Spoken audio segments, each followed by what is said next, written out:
Hola, buenas tardes. Espero que estéis bien. Aqui estamos para mais um checkpoint e animamos a todos a que os conecteis.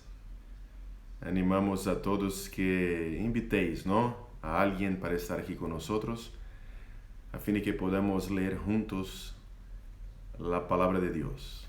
Es un gusto estar aquí y hoy vamos a estar cubriendo los capítulos 8, 9, 10, 11 y 12 del libro de Mateo.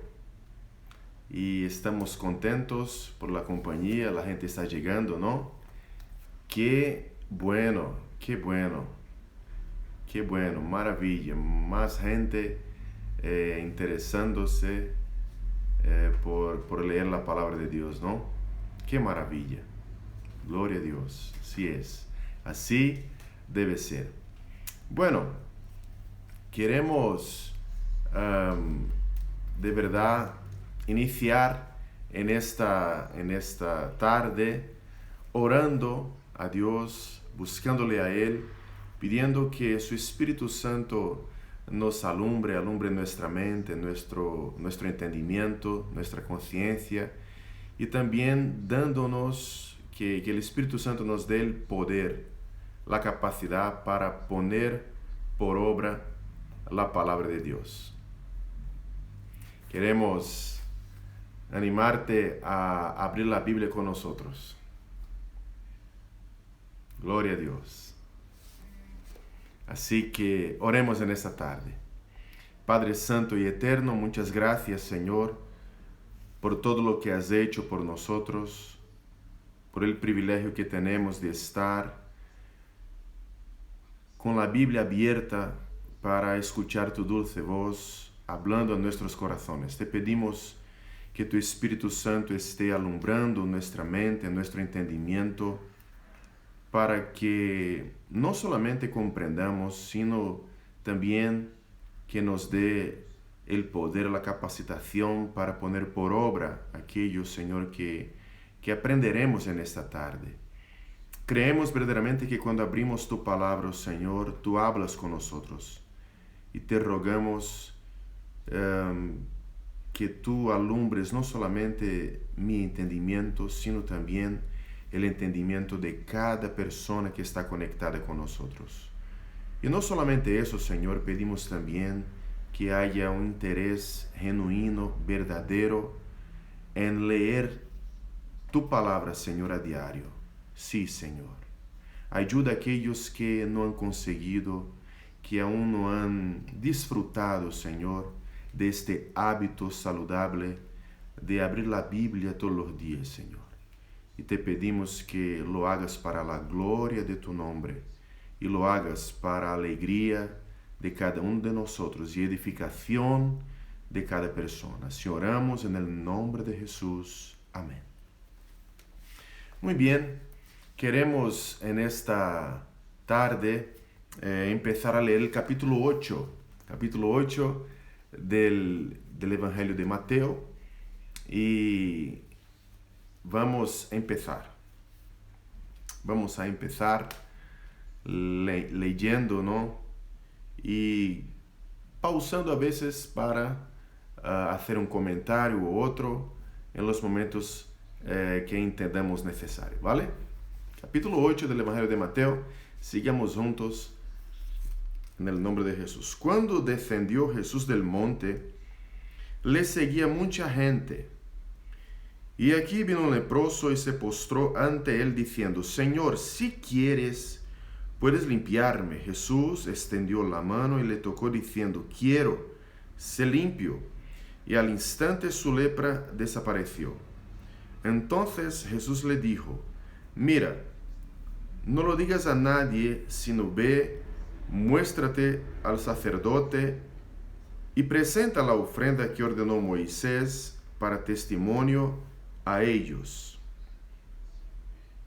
Entrando Jesús en Capernaum, vino a él un centurión rogándole y diciendo: Señor, mi criado está postrado en casa, paralítico, gravemente atormentado. Y Jesús le dijo: yo iré y le sanaré. Respondió el centurión y dijo: Señor, no soy digno de que entres bajo mi techo, solamente di la palabra y mi criado sanará.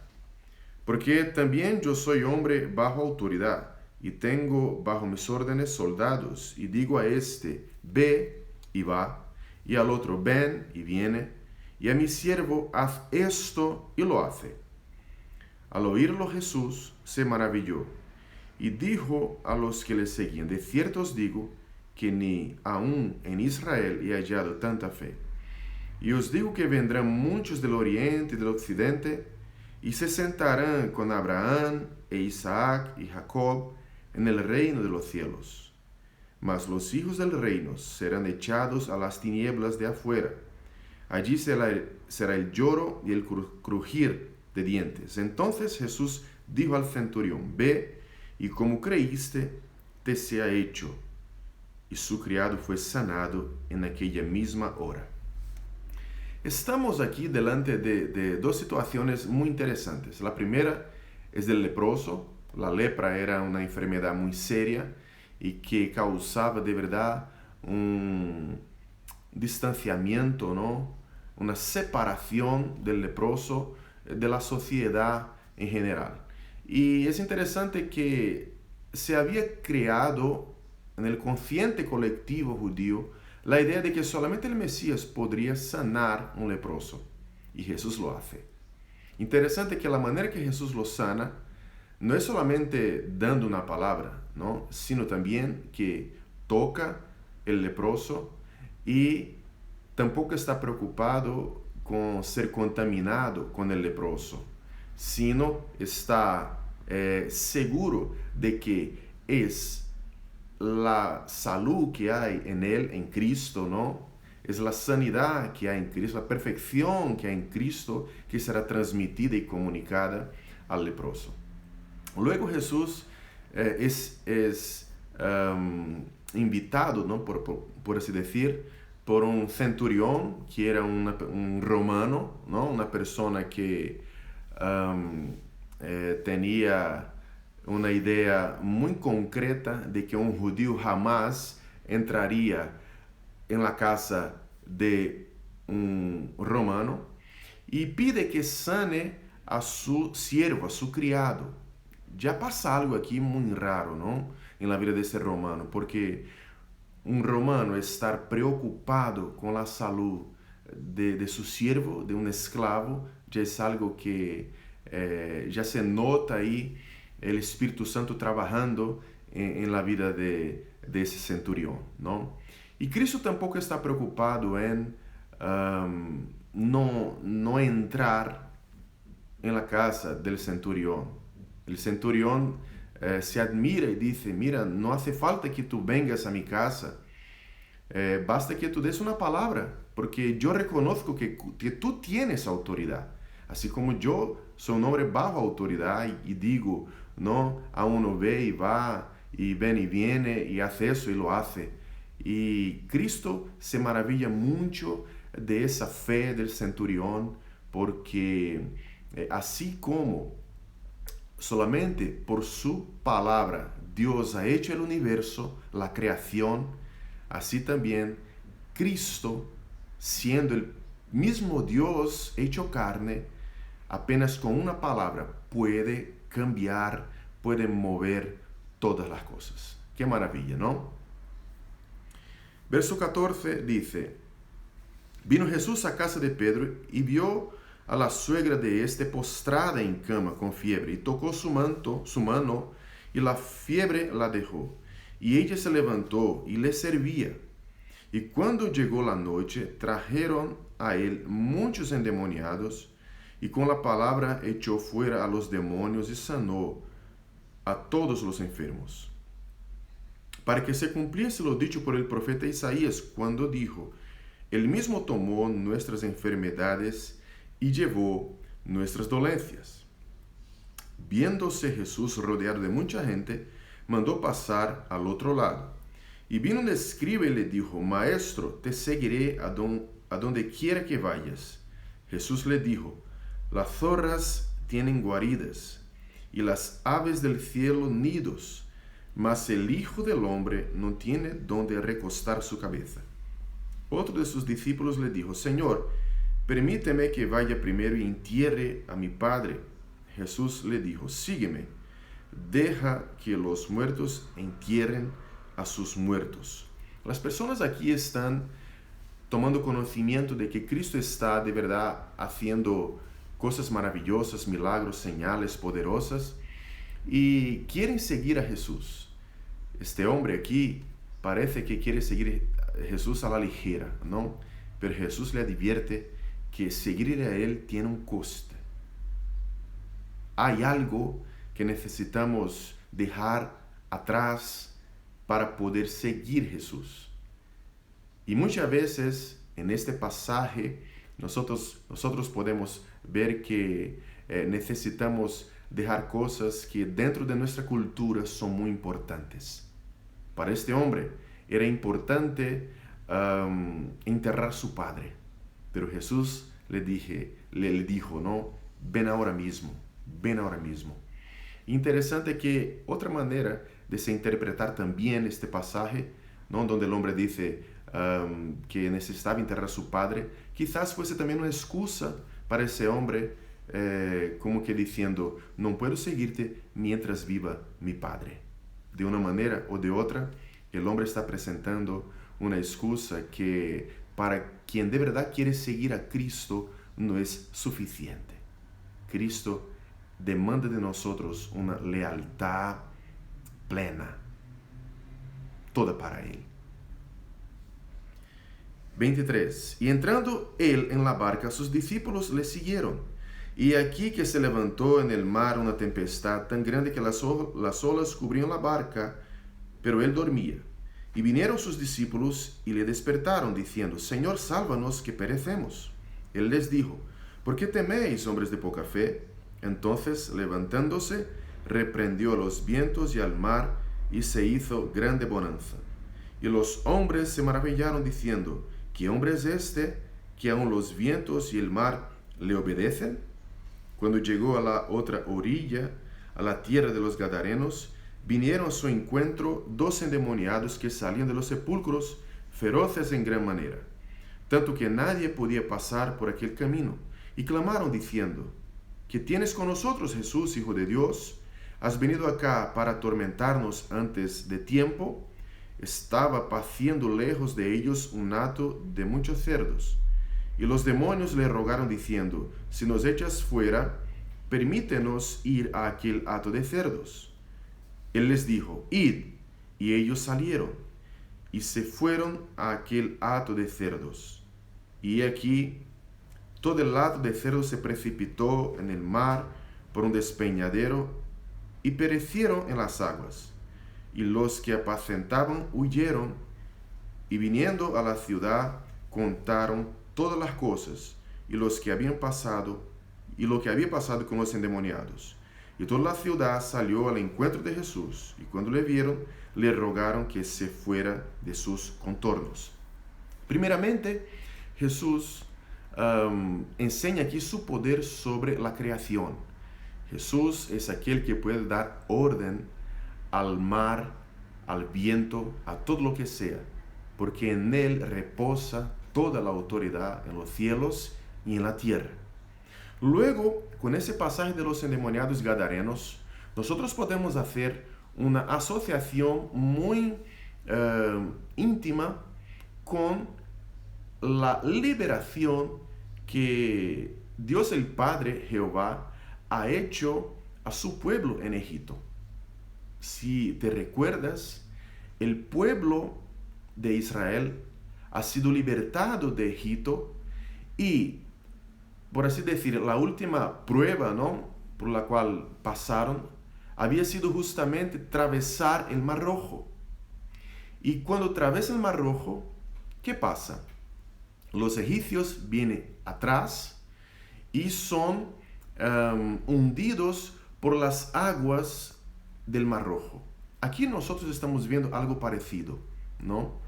Es que los demonios quieren de verdad encarcelar la gente, pero Jesús está enseñando aquí algo muy poderoso, que así como Dios dio libramiento a su pueblo Israel cuando los libertó del Egipto. Jesús aquí ha venido para traer otro tipo de libertad, una libertad no solamente política, mas una libertad, digo política en el pasado, ¿no? En relación al pasado, al Egipto, ¿no? Formar una nación, un pueblo que perteneciera solamente al Señor. Y ahora Cristo está viniendo para traer una liberación espiritual. Y la manera como la hace es justamente permitiendo y dando a entender a su audiencia, a las personas que están allí alrededor, haciéndolos entender que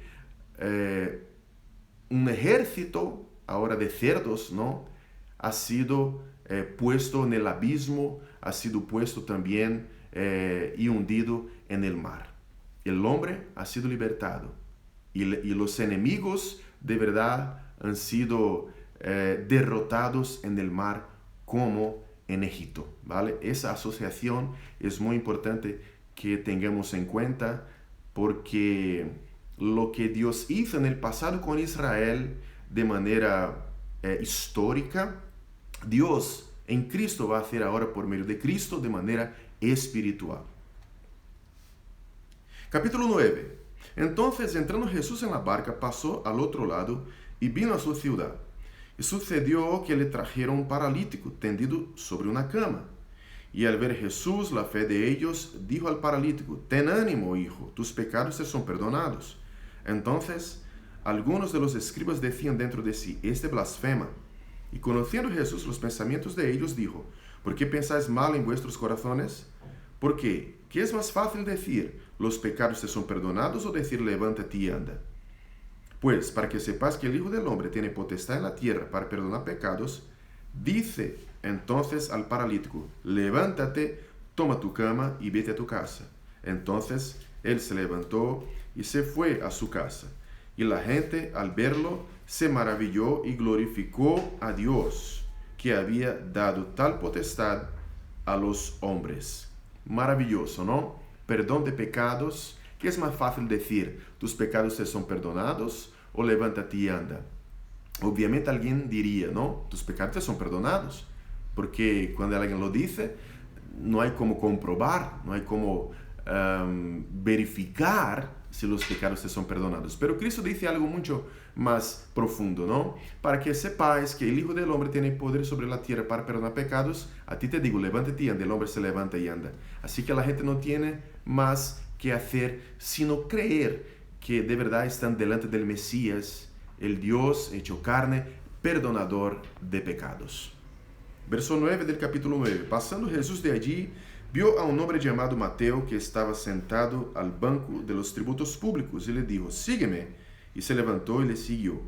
Y aconteció que estando él sentado a la mesa en la casa, he aquí que muchos publicanos y pecadores que habían venido se sentaron juntamente a la mesa con Jesús y sus discípulos.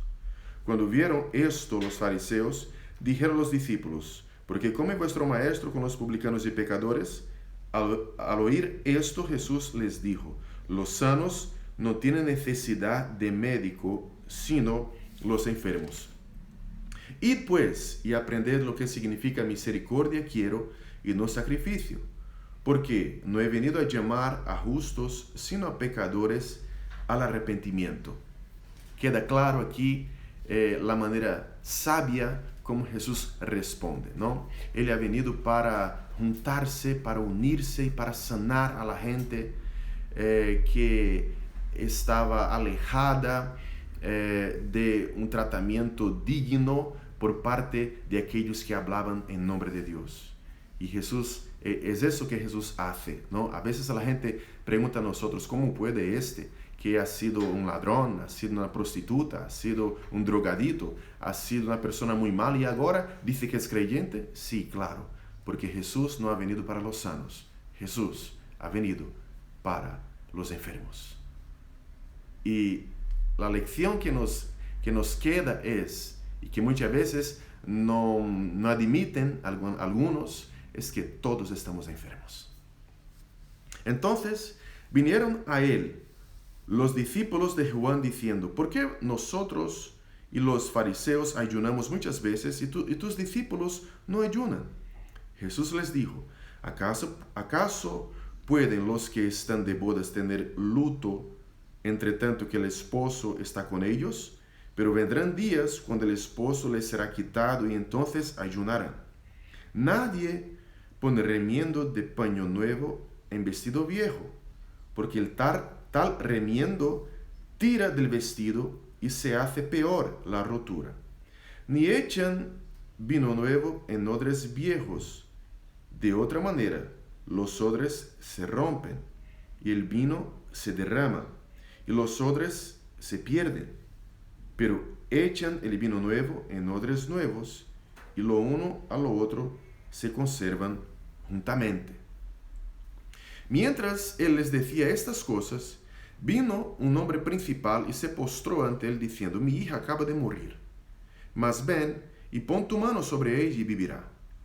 Y se levantó Jesús y les siguió con sus discípulos.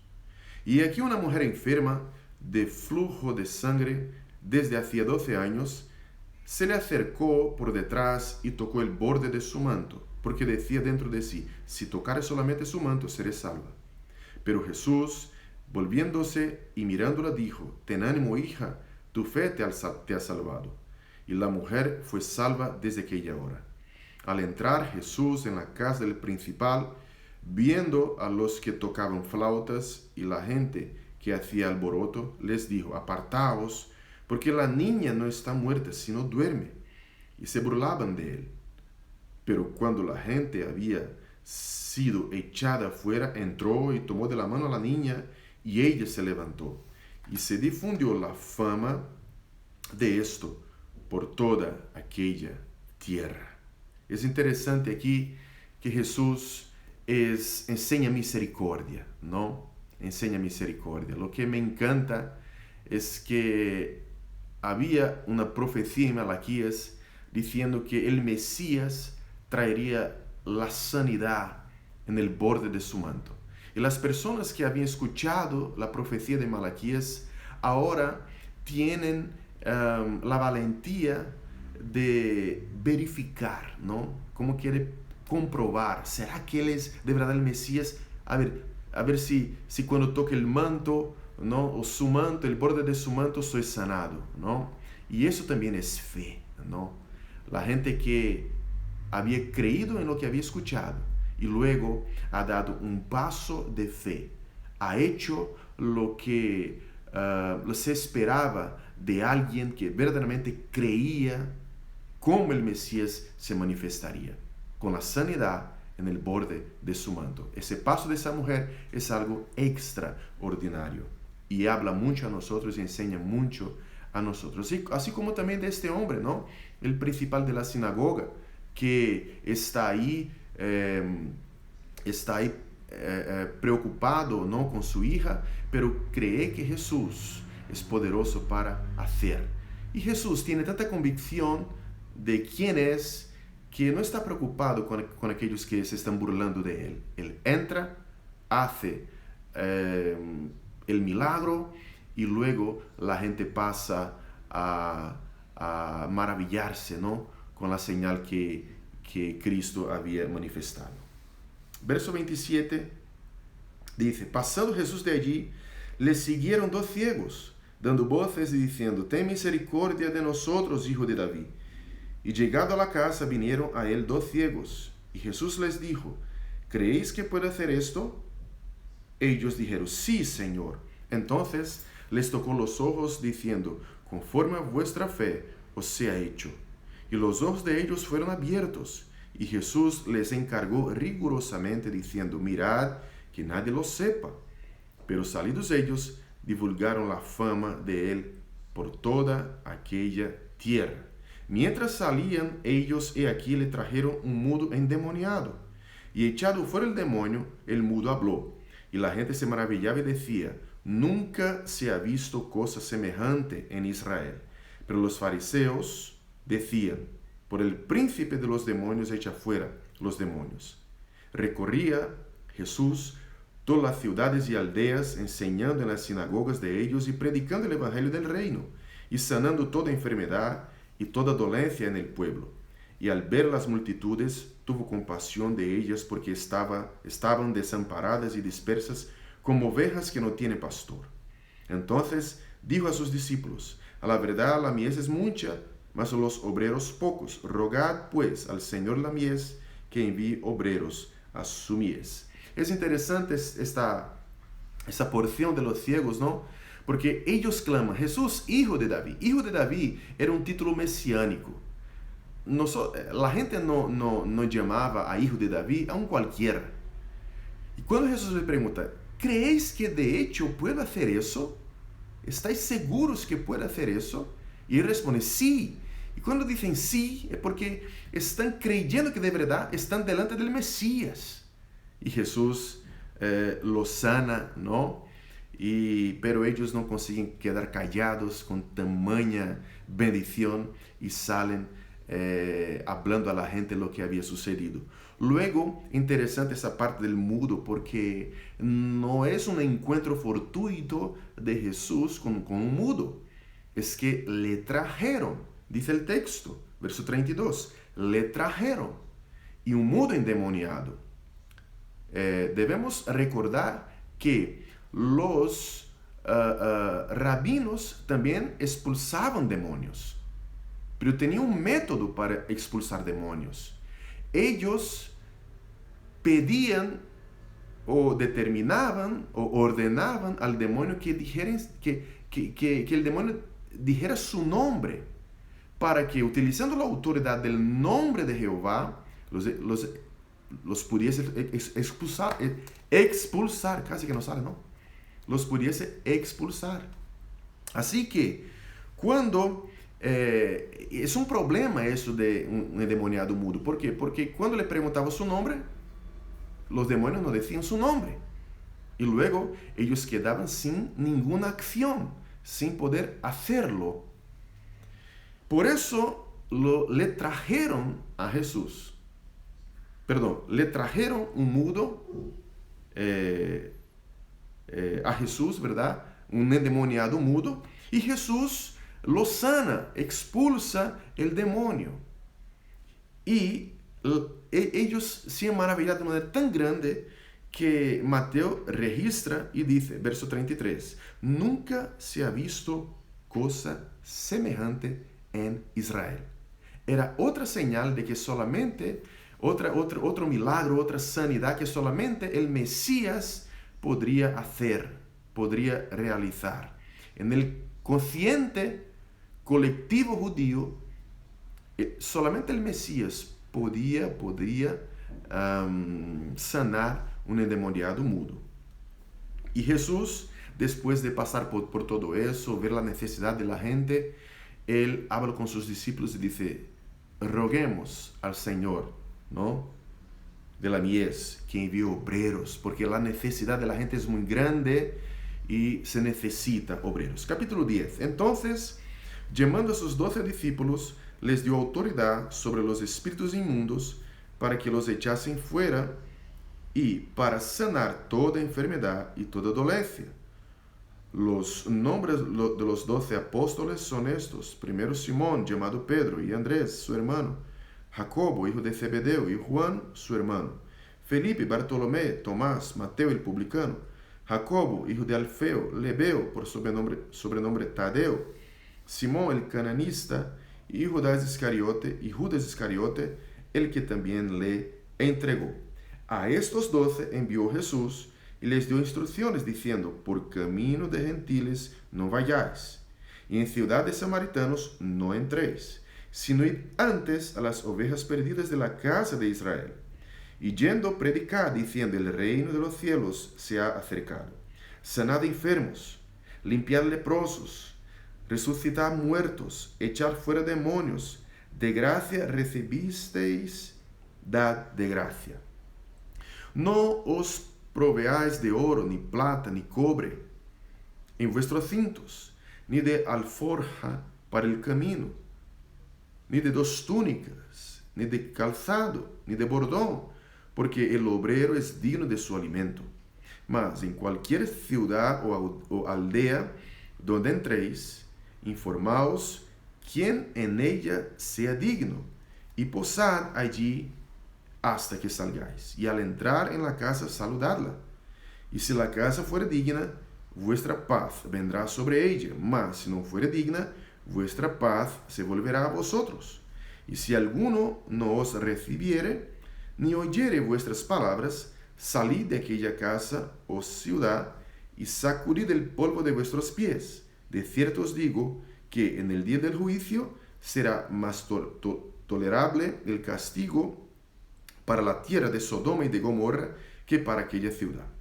He aquí, yo os envío como a ovejas en medio de lobos. Sed pues prudentes como serpientes y sencillos como palomas.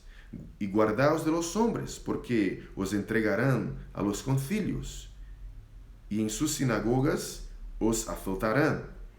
Y aun ante gobernadores y reyes seréis llevados por causa de mí, para testimonio a ellos y a los gentiles.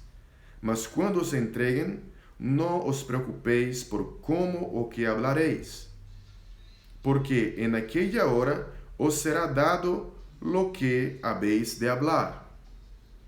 Porque no sois vosotros los que habláis, sino el Espíritu de vuestro Padre que habla en vosotros. El hermano entregará a la muerte al hermano, y el padre al hijo, y los hijos se levantarán contra los padres, y los harán morir. Y seréis aborrecidos de todos por causa de mi nombre, porque el que persevere hasta el fin, éste será salvo. Cuando os persigan en esta ciudad, huid a la otra, porque de cierto os digo que no acabaréis de recoger todas las ciudades de Israel antes que venga el Hijo del Hombre. El discípulo no es más que su maestro, ni el siervo más que su señor. Bástale al discípulo ser como su maestro y al siervo como su señor. Si al padre de familia llamaron Belcebú, cuanto más a los de su casa. Así que no los temáis, porque nada hay encubierto que no haya de ser manifestado, ni oculto que no haya de saberse. Lo que os digo en tinieblas, decidlo en la luz. Y lo que oís al oído, proclamadlo desde las azoteas. Y no temáis a los que matan el cuerpo, mas el alma no puede matar. Temed más bien a aquel que puede destruir el alma y el cuerpo en el infierno. No se venden 2 pajarillos por un cuarto, con todo, ni uno de ellos cae en tierra sin vuestro Padre. Pues aún vuestros cabellos están todos contados, así que no temáis.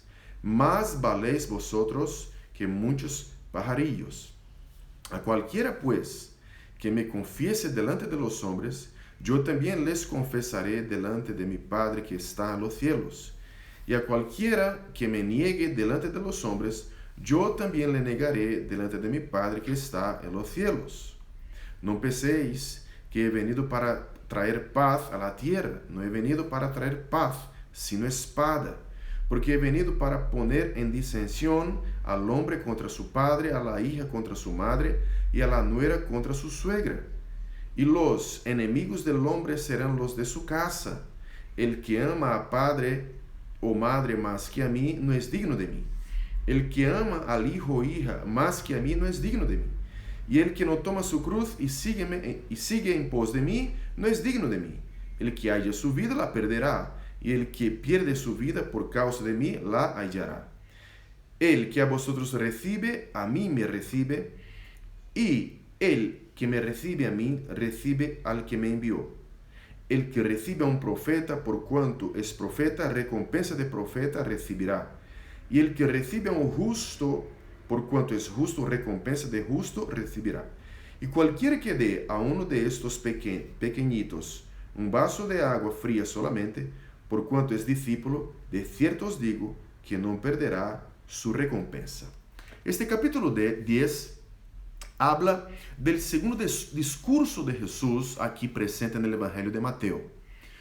La parte más, digamos, dura o quizás complicada de entender Es ese cuando Jesús ha dicho, ¿no?, que no trae paz sino espada. ¿Y por qué Jesús lo dijo? Sencillamente porque de los capítulos 5 hasta el 7, Jesús ha determinado ahí, ha ordenado, mejor dicho, ¿no?, cosas que hacer y una nueva manera de ser, ¿no? Los discípulos de Jesús obedecen lo que está en Mateo capítulo 5, 6 y 7. Y el capítulo 7 termina justamente con Cristo diciendo, ¿no?, aquel que oye mis palabras y las escucha y las pone por obra, es semejante a un hombre que construyó su casa sobre la roca. Y obviamente en un contexto religioso donde la gente está acostumbrada con el legalismo, con el sencillo acto de hacer cosas y por eso sentirse como que justas y merecedoras del favor de Dios, Jesús está aquí hablando de ese conflicto que uno que sigue a Él sufrirá en su caminata con Él. ¿Por qué? Porque el Evangelio trae a nosotros un nuevo modo de leer la realidad, de ver la vida, de actuar, ¿no? Y eso muchas veces causa escándalo. A una persona, por ejemplo, mentirosa, homicida, y tú dices que vas a perdonar, y tú dices que vas a recibirla, ¿no?, en tu comunidad de fe, es un escándalo. Luego, eso seguramente traería esa nueva manera de ver la vida y de actuar por encima de todo, traería espada, traería disensión. Y Cristo está amonestando a sus discípulos justamente de que eso va a ocurrir, pero que ellos tendrían recompensa por seguirle a Él. Capítulo 11. Cuando Jesús terminó de dar instrucciones a sus 12 discípulos, se fue de allí a enseñar y a predicar en las ciudades de ellos. Y al oír Juan en la cárcel los hechos de Cristo, le envió 2 de sus discípulos para preguntarle, ¿eres tú aquel que había de venir o esperaremos a otro? Respondiendo Jesús les dijo, id y haced saber a Juan las cosas que oís y veis. Los ciegos ven, los cojos andan, los leprosos son limpiados, los sordos oyen, los muertos son resucitados, y a los pobres es anunciado el Evangelio. Y bienaventurado es el que no haya tropiezo en mí. Mientras ellos se iban, comenzó Jesús a decir de Juan a la gente, ¿qué salisteis a ver al desierto? ¿Una caña sacudida por el viento? ¿O qué salisteis a ver? ¿A un hombre cubierto de vestiduras delicadas? He aquí, los que llevan vestiduras delicadas en las casas de los reyes están. Pero, ¿qué salisteis a ver? ¿A un profeta? Sí, os digo, y más que profeta. Porque este es de quien está escrito, he aquí, yo envío mi mensajero delante de tu faz, el cual preparará tu camino delante de ti. De cierto os digo, entre los que nacen de mujer, no se ha levantado otro mayor que Juan el Bautista, pero el más pequeño en el reino de los cielos mayor es que él. De los días de Juan el Bautista hasta ahora, el reino de los cielos sufre violencia y los violentos lo arrebatan. Porque todos los profetas y la ley profetizaron hasta Juan. Y si queréis recibirlo, él es aquel Elías que había de venir. El que tiene oídos para oír, oiga. Mas, ¿a qué compararé esta generación? Es semejante a los muchachos que se sientan en las plazas y dan voces a sus compañeros, diciendo, os tocamos flauta y no bailasteis. Os endechamos y no lamentasteis. Porque vino Juan, que ni comía ni bebía, y dicen, demonio tiene. Vino el Hijo del Hombre, que come y bebe, y dicen, he aquí un hombre comilón, y bebedor de vino, amigo de publicanos y de pecadores. Pero la sabiduría es justificada por sus hijos. Jesús está aquí afirmando que el reino de los cielos, para que tomemos posesión, de todo lo que Cristo ha venido a entregar a nosotros como herencia, debemos ser violentos. Pero ¿qué tipo de violencia es esta? No es la violencia contra el prójimo, no es pegar a alguien, es ser violento contra todo aquello que se manifiesta en contra el patrón que Dios ha establecido. Es ser violento contra muchas veces nosotros mismos, nuestra naturaleza que quiere ser verdaderamente cruel, legalista. Y Cristo está diciendo esto. ¿Por qué? Porque el reino de los cielos empieza en nosotros. Acordaos, en nosotros. De modo que la violencia es una violencia que es practicada primeramente contra nuestro ego. ¿Vale? Luego habla de Elías, incluso tenemos un drops sobre quién es Elías. Te animo a escuchar, ¿vale? Y Jesús termina aquí diciendo que esta gente no sabe lo que quiere, ¿no? Porque vino Juan Bautista y se comporta de una manera y no le dan oídos, ¿no? Y vino Jesús y también no dan atención a lo que Jesús está diciendo. Verso 20. Entonces comenzó a reconvenir a las ciudades en las cuales había hecho muchos de sus milagros, porque no se habían arrepentido, diciendo: ay de ti, Corazín, ay de ti, Betsaida, porque si en Tiro y en Sidón se hubieran hecho los milagros que han sido hechos en vosotras, tiempo ha que se hubieran arrepentido en silicio y en ceniza. Por tanto os digo que en el día del juicio será más tolerable el castigo para Tiro y para Sidón que para vosotras. Y tú, Capernaum, que eres levantada hasta el cielo, hasta el Hades serás abatida. Porque si en Sodoma se hubieran hecho los milagros que han sido hechos en ti, habría permanecido hasta el día de hoy.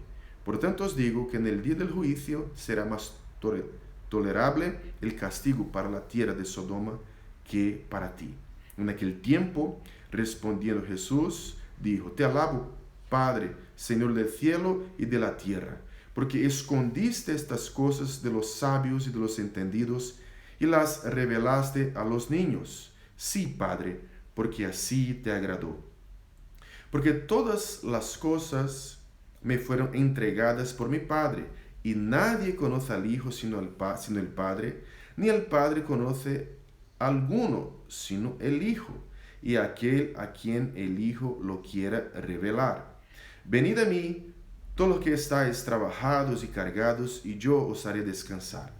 Llevad mi yugo sobre vosotros y aprended de mí, que soy manso y humilde de corazón, y hallaréis descanso para vuestras almas, porque mi yugo es fácil y ligera mi carga.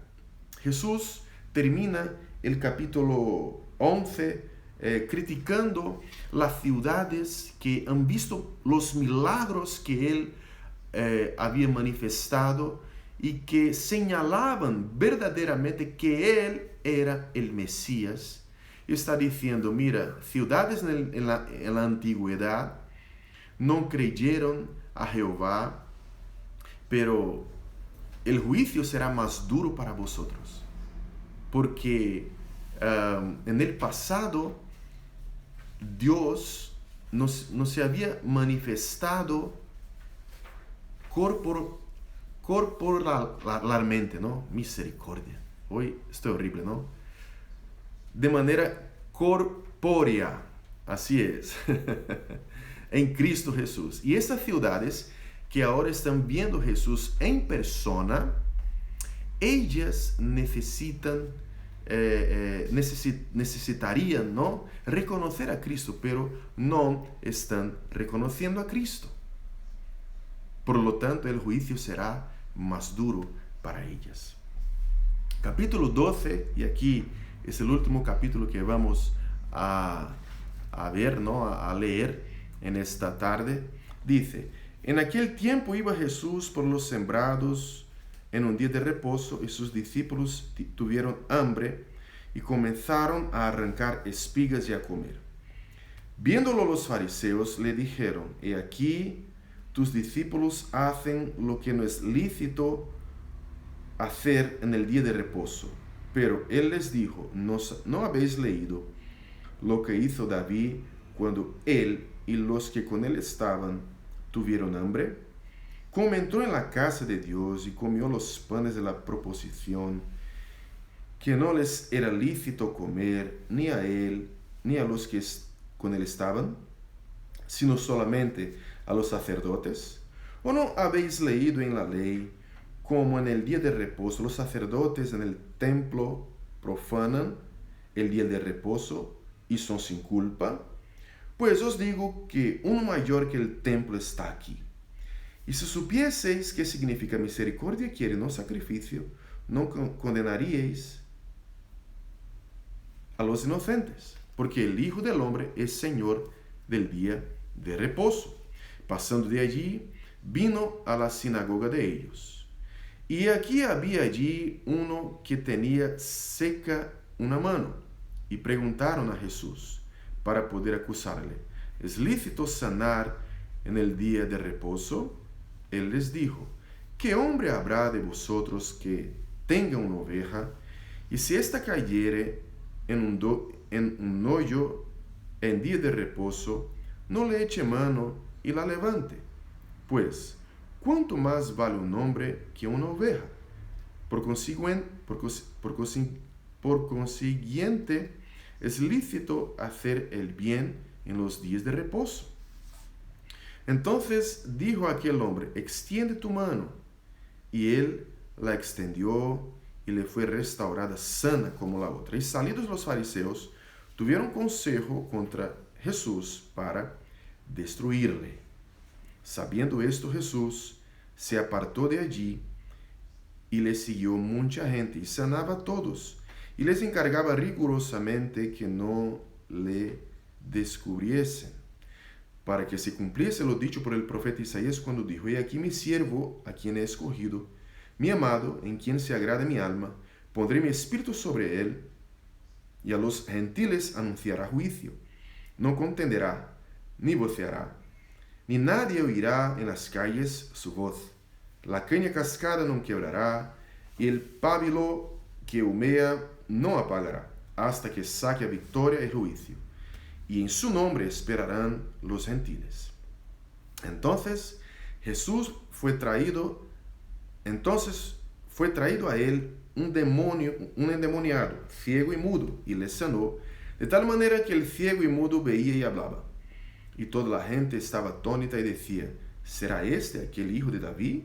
Mas los fariseos, al oírlo, decían, este no echa fuera los demonios, sino por Belcebú, príncipe de los demonios. Sabiendo Jesús los pensamientos de ellos, les dijo, todo reino dividido contra sí mismo es asolado, y toda ciudad o casa dividida contra sí misma no permanecerá. Y si Satanás echa fuera a Satanás, contra sí mismo está dividido, ¿cómo pues permanecerá su reino? Y si yo echo fuera los demonios por Belcebú, ¿por quién lo echan vuestros hijos? Por tanto, ellos serán vuestros jueces. Pero si yo, por el Espíritu de Dios, echo fuera los demonios, ciertamente ha llegado a vosotros el reino de Dios. ¿Por qué? ¿Cómo puede alguno entrar en la casa del hombre fuerte y saquear sus bienes, si primero no le ata? Y entonces podrá saquear su casa. El que no es conmigo, contra mí es, y el que conmigo no recoge, desparrama. Por tanto os digo, todo pecado y blasfemia será perdonado a los hombres, mas la blasfemia contra el Espíritu no le será perdonada. A cualquiera que dijere alguna palabra contra el Hijo del Hombre, le será perdonado. Pero al que hable contra el Espíritu Santo, no le será perdonado, ni en este siglo, ni en el venidero. O haced el árbol bueno y su fruto bueno, o haced el árbol malo y su fruto malo, porque por el fruto se conoce el árbol. Generación de víboras, ¿cómo podéis hablar lo bueno siendo malos? Porque de la abundancia del corazón habla la boca. El hombre bueno del buen tesoro del corazón saca buenas cosas, y el hombre malo del mal tesoro saca malas cosas. Mas yo os digo que de toda palabra ociosa que hablen los hombres, de ella darán cuenta en el día del juicio, porque por tus palabras serás justificado y por tus palabras serás condenado. Me gustaría hacer aquí una breve explicación sobre este tema. Blasfemia contra el Espíritu Santo. Jesús está diciendo aquí que es el pecado que no tiene perdón. ¿Y por qué? Porque, ¿y qué significa de verdad blasfemar contra el Espíritu Santo? Significa de manera consciente atribuir al diablo la obra del Espíritu Santo. De manera consciente. ¿Vale? Quando uno atribui de maneira consciente uma obra que sabe que é de Deus ao poder de Satanás, está blasfemando contra o Espírito Santo. E isso passa muitas vezes quando a mente de uno já está totalmente corrompida, não? Ou que de hecho ha rechazado a Deus, ha endurecido su coração. E por que não há perdão? ¿Por quê? Porque o Espírito Santo é aquele que convence o homem de la justicia, del pecado, del juicio. Y si el Espíritu Santo no actúa en esta vida, luego la persona está condenada. ¿Vale? Aquí, en ese texto, Jesús utiliza los mismos argumentos de los fariseos. Los fariseos decían, toda casa dividida contra sí mismo no permanecerá. Jesús está utilizando los argumentos de ellos para decir justamente que él no estaba expulsando demonios por el poder de Belcebú, de Satanás, sino por el dedo de Dios, por el poder de Dios. ¿Vale? 38. Entonces respondieron algunos de los escribas y de los fariseos diciendo, Maestro, deseamos ver de ti señal. Él respondió y les dijo, la generación mala y adúltera demanda señal, pero señal no le será dada sino la señal del profeta Jonás. Porque como estuvo Jonás en el vientre del gran pez 3 días y 3 noches, así estará el Hijo del Hombre en el corazón de la tierra 3 días y 3 noches. Los hombres de Nínive se levantarán en el juicio con esta generación y la condenarán, porque ellos se arrepintieron a la predicación de Jonás. Y aquí más que Jonás en este lugar. La reina del sur se levantará en el juicio con esta generación y la condenará, porque ella vino de los fines de la tierra para oír la sabiduría de Salomón, y aquí más que Salomón en este lugar. Tenemos un drop sobre eso hoy. Escúchalo. Cuando el espíritu inmundo sale del hombre, anda por lugares secos buscando reposo y no lo halla. Entonces dice, volveré a mi casa de donde salí, y cuando llega, la halla desocupada, barrida y adornada. Entonces va y toma consigo otros 7 espíritus peores que él, y entrados moran allí. Y el postrer estado de aquel hombre viene a ser peor que el primero. Así también acontecerá a esta mala generación. Mientras él aún hablaba a la gente, he aquí su madre y sus hermanos estaban afuera, y le querían hablar. Y le dijo uno, he aquí tu madre y tus hermanos están afuera, y te quieren hablar. Respondiendo él al que le decía esto, dijo, ¿quién es mi madre? ¿Y quiénes son mis hermanos? Y extendiendo su mano hacia sus discípulos, dijo, he aquí mi madre y mis hermanos, porque todo aquel que hace la voluntad de mi Padre, que está en los cielos, este es mi hermano y hermana y madre. Terminamos. Te invito a pertenecer a la familia de Jesús, haciendo la voluntad de Dios. Muchas gracias. Dios os bendiga. A todos que estuvieron con nosotros, Ágata, Socorro Guedes, Bianca, Edna, Anderson Márquez, Cristiane Lucena, Marcones, Dr. Marcio, Pereira, Marina, Jotacun Granada, Defor, Sara y Elías, Bruna Teles, Raimar Eliud, Filene. Dios os bendiga muchísimo. No os olvidéis de seguirnos en las redes sociales y también de invitar a alguien a seguir a nosotros en la Ruta 27. Adalberto, Lima, Dios te bendiga también. Un fuerte abrazo, Dios os bendiga en Cristo Jesús. Nos vemos.